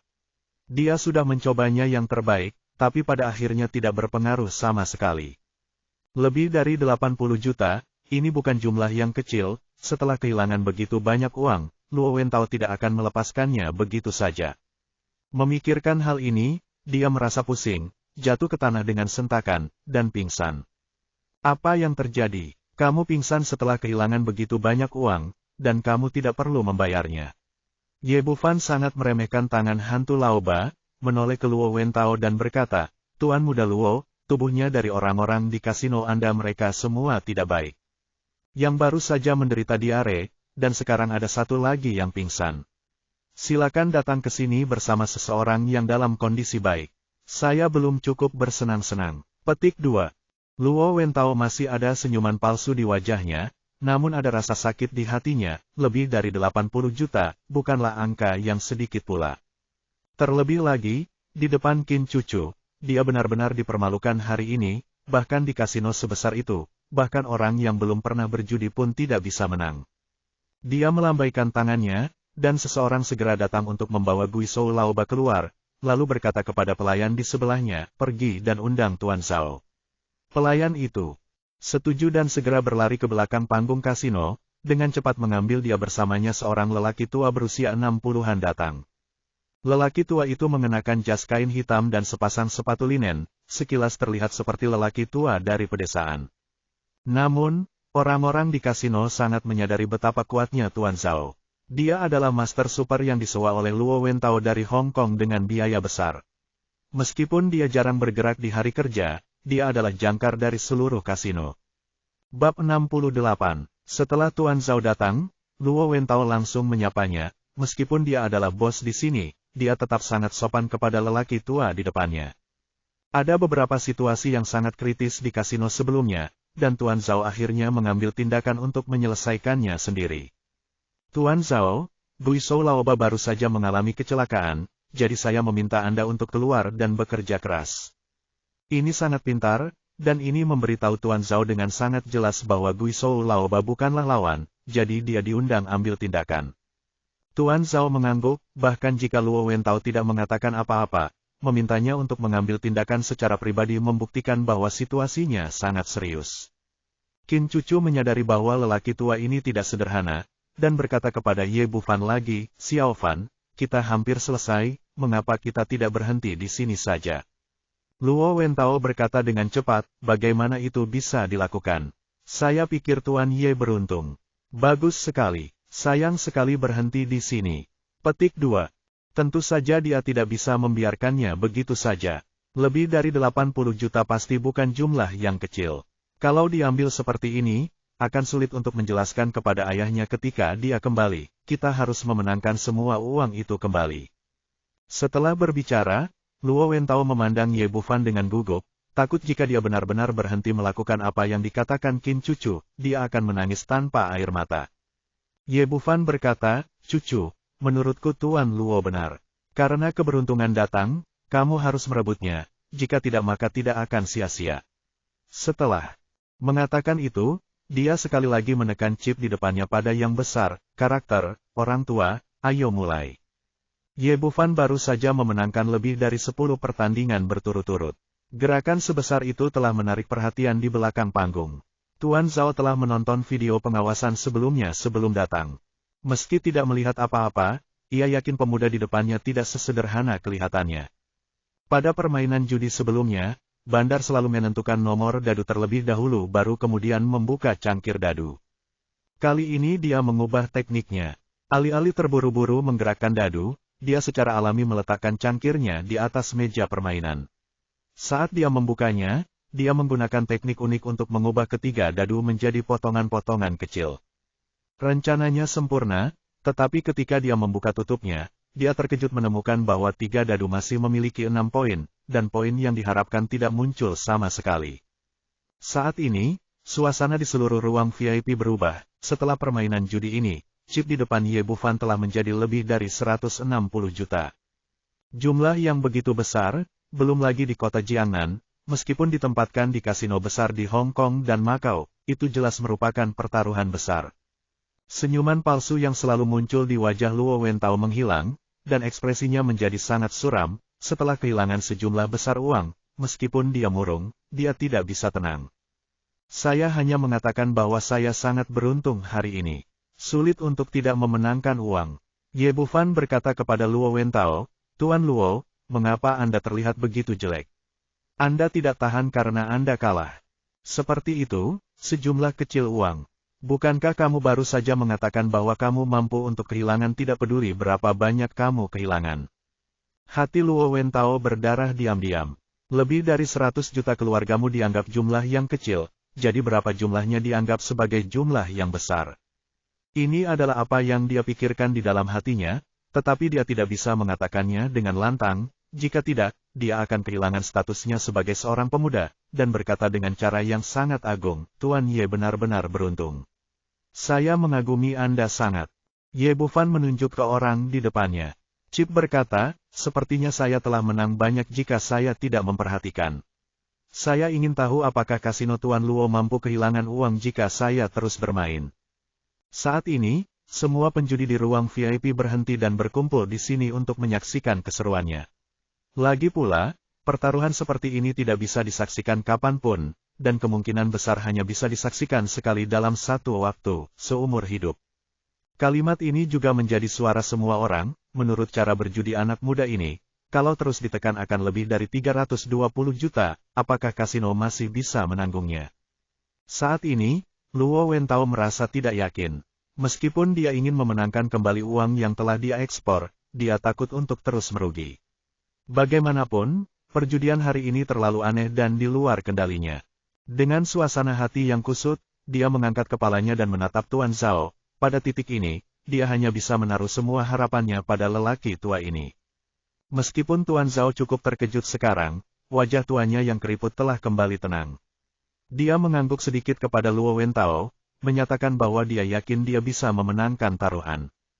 Dengan jaminan lelaki tua itu, Luo Wentao akhirnya merasa lega, lalu berbalik dan berkata, "Tuan Ye, Anda hanya bercanda. Ini adalah klub surga, selama Anda mampu membelinya, kami mampu membelinya. Karena Anda saya tertarik, ayo bertaruh lagi. 1 pertandingan." Bagus sekali. Saya khawatir keberuntungan ini akan sia-sia jika saya tidak menggunakannya. Setelah Ye Bufan selesai berbicara, dia sekali lagi meletakkan semua chipnya di tangannya pada karakter besar. Kemudian dia mengangkat kepalanya lagi dan bertanya dengan cemas, Tuan Luo, saya sedikit khawatir dengan reputasi kasino Anda. Jika Anda kalah dalam putaran ini, Anda tidak akan gagal, kan? Luo Wentao berkata dengan pandangan muram, tidak mungkin. Kami hal terpenting tentang Paradise Club adalah reputasinya. Jangan bilang Anda menang 300 juta, kami akan memberi kompensasi kepada Anda meskipun itu 3 miliar. Meskipun dia memiliki berbagai perhitungan kecil di pikirannya, sekarang ada banyak penjudi di sekitarnya. Lihat, Anda tidak dapat merusak merek Anda sendiri apapun yang terjadi. Kalau begitu aku lega. Ye Bufan tersenyum sedikit dan berkata, mari kita mulai. Tuan Zhao mengambil cangkir itu dengan ekspresi serius. Sebagai ahli seumur hidup di kasino, setiap orang memiliki keterampilan uniknya sendiri untuk memenangkan posisi terbawah dari kotak tersebut, dan skill uniknya adalah ia dapat langsung menghancurkan dadu selama proses pengocokan. Pendekatan ini mungkin tidak sesuai dalam situasi perjudian lainnya, namun sangat cocok untuk saat ini. Pemuda di depannya menjelaskan bahwa dia bertaruh besar sepanjang waktu, dan selama dia memecahkan 2 dadu, lawannya tidak akan bisa melewati 6 bahkan jika dia bermain cacar. Apalagi tempat seperti kasino hanya melihat hasilnya tanpa menanyakan benar atau salah, selama jumlah poin saat tutupnya dibuka kurang dari 9, apapun kata pihak lain, percuma saja. Memikirkan hal ini, dia melambaikan cangkir warna di tangannya ke atas dan ke bawah, mengocoknya terus-menerus. Merasakan energi yang terkondensasi di tangannya, hati Ye Bufan sedikit tergerak. Ternyata ia masih seorang praktisi, namun sayangnya ia terlalu lemah dan belum mencapai entry level sama sekali. Tidak mungkin untuk menipu dengan sedikit budidaya seperti itu. Dia menjentikkan jarinya sedikit, dan 3 energi tak terlihat melesat ke dalam cangkir warna, memasang baju besi tak terlihat pada 3 dadu. Belum lagi teknik unik Tuan Zhao saat ini, bahkan jika dia memukulnya dengan palu godam, tidak mungkin menghancurkannya menjadi beberapa bagian. Setelah gemetar beberapa saat, Tuan Zhao merasa panasnya hampir habis, jadi dia meletakkan cangkir itu di atas meja permainan dengan cepat. Pada saat ini, semua orang menjadi gugup, dan beberapa bahkan menahan napas, menatap cangkir di depan mereka dengan cermat. Perlu Anda ketahui bahwa ini adalah pertaruhan besar-besaran dengan modal judi 300 juta, banyak konsorsium besar yang tidak memiliki aset sebanyak itu. Qin Cucu juga menjadi gugup, memegang erat lengan Ye Bufan dengan kedua tangannya. Hanya Ye Bufan yang tenang dan kalem, memandang Tuan Zhao dan berkata, cepat mengemudi, saya masih menunggu untuk mendapatkan uangnya. Petik 2. Wah, kamu terlalu gila. Jika kamu memenangkan permainan ini lagi, saya, Tuan Zhao, akan menjadi emas mulai sekarang. Cuci tanganmu dan mundurlah dari dunia. Tuan Zhao percaya diri dan mendengus dingin, lalu mengulurkan tangan dan membuka tutup cangkir. Bab 69. Saat ini, mata semua orang terfokus pada cangkir warna, ketika tutupnya dibuka perlahan, ada 3 angka 6 di dalamnya. Saya menang. Pemuda ini benar-benar menang lagi. Dia mengalahkan Tuan Zhao. Petik 2. Saya memenangkan lebih dari 300 juta sekaligus. Ya Tuhan, begitu banyak uang, saya tidak bisa menghabiskan semuanya dalam beberapa kehidupan. Petik 2. Ya Tuhan, keberuntungan anak muda ini bagus sekali, kenapa aku tidak mendapat keberuntungan seperti itu? Para penjudi di sekitar cukup heboh, lagi pula mereka hanya penonton. Saat ini, wajah Luo Wentao sangat muram, seolah-olah dia bisa meneteskan air kapan saja, dia tidak mengerti bagaimana Tuan Zhao, yang selama ini tak terkalahkan, bisa kalah. Pada saat ini, Tuan Zhao, memegang tutup cangkir warna di satu tangan, menatap 3 dadu di depannya dengan matanya, wajahnya berubah menjadi abu-abu, dan dia tidak lagi memiliki ketenangan dan ketenangan seperti sebelumnya. Setelah beberapa detik seperti ini, dia tiba-tiba membuka mulutnya dan seteguk darah muncrat, jatuh ke 3 dadu. Dia telah berkecimpung di dunia perjudian selama bertahun-tahun, namun hari ini dia kalah dari seorang pemuda berusia 20-an, dan dia masih kehilangan lebih dari 300 juta dalam satu kali kejadian. Dia tidak tahan lagi dengan rangsangan seperti ini, dia memutar matanya dan pingsan seperti Ghost Soul Laoba. Sialan, aku bahkan muntah darah. Kualitas mental ini terlalu buruk. Petik 2. Ye Bufan menggelengkan kepalanya dengan jijik, kembali ke Luo Wentao dan berkata, Tuan Muda Luo, apakah kamu masih bermain? Jangan bermain, beri aku keripikmu. Luo Wentao tampak murung dan tidak segera berbicara, tetapi pada saat itu sebuah suara berteriak, wah, tidakkah kamu ingin hidup? Beraninya kamu berbuat curang di klub surga kami. Semua orang menurut melihat suara itu, kapten pengawal kasino lah yang berbicara. Ye Bufan meliriknya dan berkata, di antara matamu yang mana yang melihat bahwa aku curang? Dari awal hingga sekarang, cangkir seks telah tergeletak di tangan dealer. Aku bahkan belum pernah menyentuh meja judi. Kamu pikir aku bagaimana caranya kamu curang? Ya, aku sudah menonton dari samping. Pemuda itu bahkan tidak mengangkat satu jari pun. Bagaimana dia bisa curang? Petik 2. Saya kira begitu. Itu semua keberuntungan, tetapi dia terus berbuat curang. Saya menang lebih dari selusin keuntungan besar, dan keberuntungan saya sangat bagus. Petik 2. Apakah menurut Anda kasino tidak mampu menanggung kerugian dan ingin gagal bayar? Petik 2. Bicaralah dengan lembut, kami tidak mampu menyinggung perasaan Anda. Petik 2. Aku, mendengar keributan di sekelilingnya, kapten pengawal Senzi terdiam, lalu berteriak, kalian telah menang begitu banyak berturut-turut, dan kalian semua bertaruh besar, curang.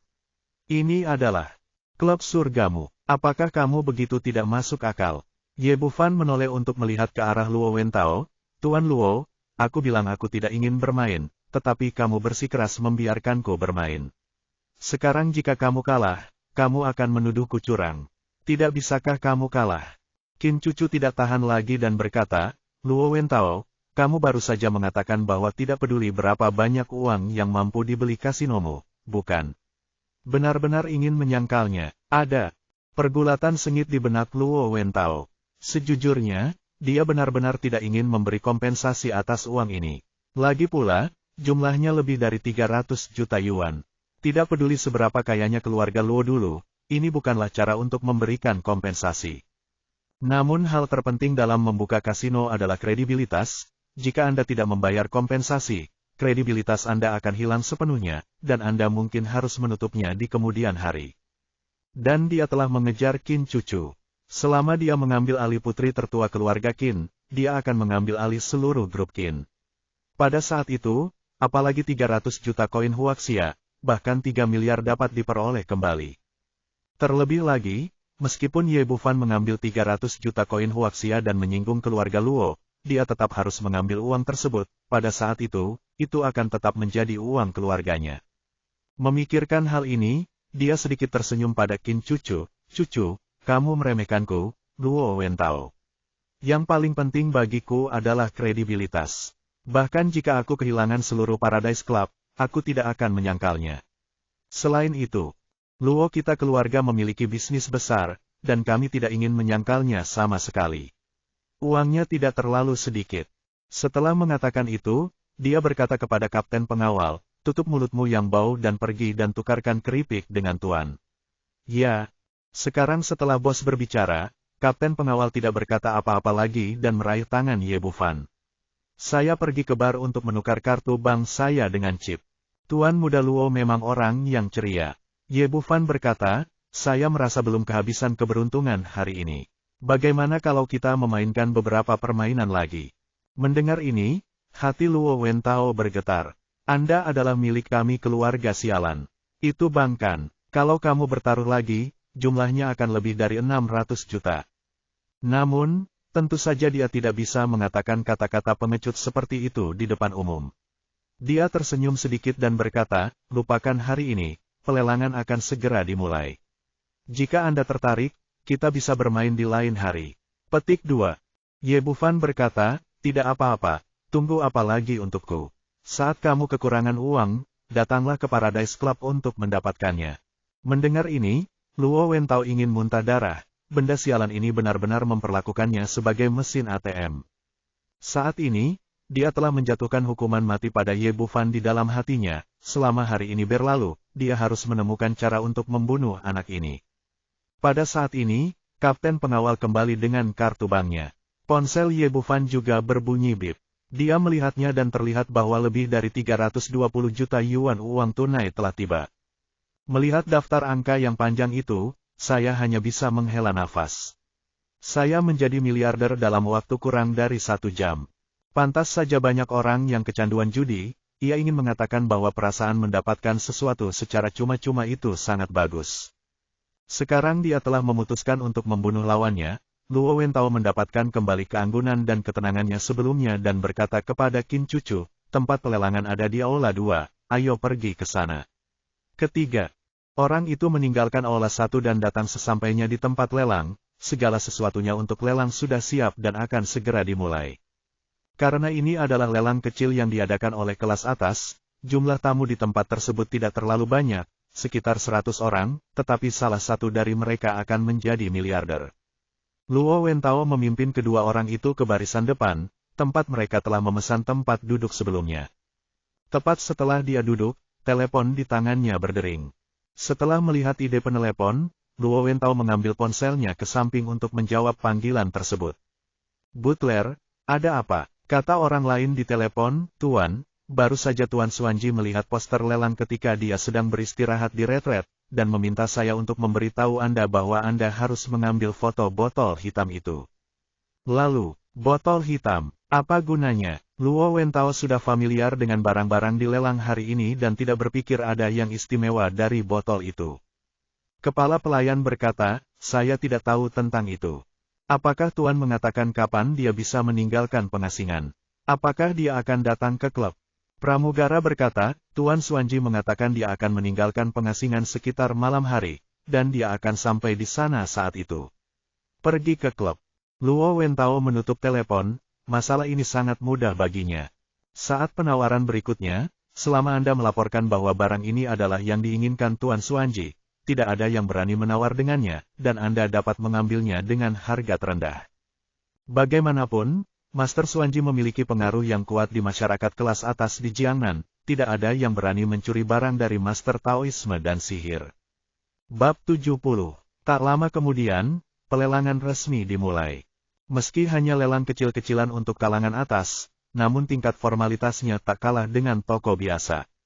Bagi tamu yang datang ke pelelangan, setiap nomor kartu anggota berhubungan dengan plat nomor lelang. Ye Bufan datang bersama Qin Cucu, jadi keduanya berbagi plat nomor yang sama. Seorang juru lelang wanita kurus dengan pakaian profesional berjalan ke meja depan, dan setelah beberapa kata sopan, mengumumkan bahwa pelelangan telah resmi dimulai. Urutan lelangnya justru bertolak belakang dengan poster promosi. Lucky Zibet di halaman pertama poster ditempatkan di bagian akhir sebagai barang lelang terakhir, sedangkan botol hitam kecil tak dikenal menjadi barang lelang pertama. Juru lelang mengumumkan dimulainya pelelangan, dan seorang pelayan yang mengenakan congsam merah berjalan ke meja depan sambil membawa nampan. Saat dia melihat botol hitam kecil di atas nampan, seluruh tubuh Ye Bufan gemetar. Orang lain tidak dapat melihat apapun, tetapi sebagai seorang kultivator, dia segera merasakan kekayaan energi spiritual yang terpancar dari botol hitam kecil itu. Ini bukan palsu, tetapi artefak yang sangat hebat, botol pemurnian iblis. Qin Cucu merasakan perubahan dalam dirinya dan bertanya secara berbeda, ada apa denganmu? Tidak apa-apa, mungkin aku masuk angin beberapa hari terakhir ini dan kakiku sedikit kram. Kata Ye Bufan sambil menarik napas dalam-dalam, untuk menekan kegembiraannya. Tentu saja, tidak baik untuk menunjukkan emosi Anda terlalu jelas saat ini, jika tidak maka akan menarik perhatian orang lain ke botol pemurnian iblis dan meningkatkan biaya penawaran. Pada saat ini, juru lelang mengambil botol pemurnian iblis dan memperkenalkannya kepada semua orang yang hadir. Semuanya, ini adalah lot yang dibawa oleh keluarga Qin. Mohon maaf karena tidak banyak informasi tentang lot ini, dan saya bahkan tidak tahu namanya. Tetapi semakin misterius suatu benda, semakin besar kemungkinannya untuk mengejutkan Anda.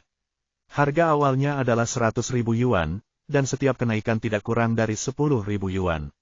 Mulailah menawar sekarang. Petik 2. Sebagai juru lelang yang berpengalaman, tentu dia tahu dulu. Barang lelang biasanya tidak mahal, apalagi barang yang atribut dan namanya tidak bisa dijelaskan dengan jelas. Jadi dia tidak membuang banyak waktu dan langsung mengumumkan dimulainya pelelangan. Segera setelah dia selesai berbicara, sebelum orang lain dapat bereaksi, Luo Wentao berdiri, menundukkan tangannya kepada semua orang yang hadir dan berkata, semuanya, maaf saya harus memberi tahu Anda.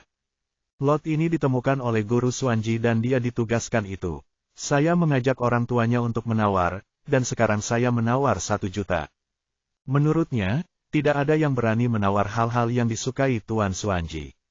Alasan mengapa dia memberi harga setinggi itu sepenuhnya untuk memberi Qin cucu wajah bagaimanapun, ini adalah barang lelang yang dibawa oleh keluarga Qin. Botol apa ini? Saya tidak melihat sesuatu yang istimewa di dalamnya. Kenapa Tuan Xuanji menyukainya? Petik 2. Awalnya, saya ingin mengambil fotonya untuk melihat apa itu. Sejak Tuan Xuanji mengambil menyukainya, maka kami tidak punya pilihan selain menyerah. Semua orang tahu nama Master Xuanji, jadi setelah Luo Wentao mengumumkan bahwa dia akan menawar botol itu atas nama Master Xuanji, meskipun ada banyak diskusi di antara penonton, tidak ada yang mengangkat plakat. Qin cucu memiliki ekspresi keheranan di wajahnya. Botol kecil ini telah disimpan di keluarga Qin mereka entah berapa tahun. Sebelumnya tidak dianggap serius oleh orang lain, tetapi sekarang dikejutkan oleh Master Xuanji di pelelangan. Awalnya, dia ingin mengambil gambar dan memberikannya kepada Ye Bufan, tapi sekarang sulit, jadi dia hanya bisa berbisik, "Xiao Fan, jangan buang botol ini, oke?" Ye Bufan menggelengkan kepalanya, "Tidak, aku harus memberikannya padamu. Itu di foto." Menghadapi artefak yang begitu hebat, bahkan jika lawannya adalah Tian Wang, apalagi seorang Master Xuanji yang penuh keraguan. Qin cucu ingin mengatakan sesuatu yang lain, tetapi Luo Wentao berkata kepada juru lelang di atas panggung, "Oke, sekarang kamu bisa menjatuhkan palunya. 1 juta sekali, 1 juta 2 kali." Juru lelang berteriak dengan cara yang sangat terprogram. Dia mengeluarkan 2 suara, lalu mengangkat palu kecil di tangannya dan hendak menjatuhkannya. Tiba-tiba seseorang berteriak, "Saya akan menawarkan 2 juta." Semua orang cukup terkejut, terutama Luo Wentao.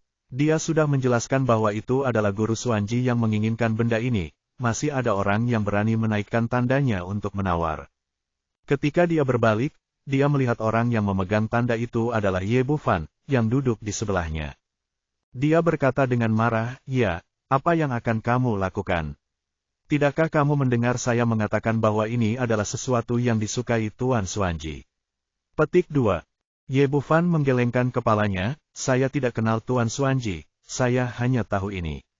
Itu lelang, dan yang dengan harga tertinggi akan mendapatkannya." Qin cucu tidak berharap dia begitu gigih, dan dengan cepat menyarankan, "Xiao Fan, kami tidak menginginkan botol ini lagi, tidak peduli apa lagi yang kamu suka, aku akan membelikannya untukmu." Ye Bufan berkata, "Aku suka botol ini." Dia mengatakan yang sebenarnya, tetapi di telinga Luo Wentao, sepertinya dia menantang dirinya sendiri. "Oke, karena kamu menyukainya, silakan ambil fotonya." Petik 2. Di matanya saat ini, Ye Bufan bahkan lebih seperti orang mati. Setelah bertahun-tahun berhubungan, dia tahu betul sifat guru Xuanji. Tidak peduli siapa yang meminumnya, botol ini ditakdirkan untuk mati. Setelah mengatakan itu, dia tidak lagi mengangkat tandanya dan langsung duduk kembali. Melihat pemandangan ini, semua orang tercengang, dan kemudian kebisingan mulai terdengar lagi. "Siapa orang ini? Dia berani merebut sesuatu dari Tuan Xuanji. Bukankah kamu hidup dengan tidak sabar?" Petik 2. Memang benar anak sapi yang baru lahir tidak takut pada harimau. Anak ini sangat bodoh sehingga dia tidak menganggap serius Tuan Xuanji. Sudah berakhir, Tuan Xuanji adalah seorang master, dia bisa membuat orang ini terbang menjadi abu hanya dengan menjentikkan jarinya. Qin cucu bahkan lebih cemas, tapi tidak ada apa-apa dia bisa melakukan. Tuan Xuanji tidak bisa tersinggung dalam keadaan apapun, sepertinya dia hanya bisa menunggu dan membujuk Ye Bufan untuk mengirimkan botol itu kepada tuannya. Juru lelang berdiri di atas panggung dengan ekspresi bingung di wajahnya, tidak tahu apa yang harus dilakukan selanjutnya. Ye Bufan tersenyum padanya, "Nona, karena tidak ada yang menawar dengan saya, apakah sudah waktunya palu jatuh?" Juru lelang mengertakkan gigi dan akhirnya berteriak, "Pria ini menawar 2 juta, 2 juta sekali, 2 juta 2 kali."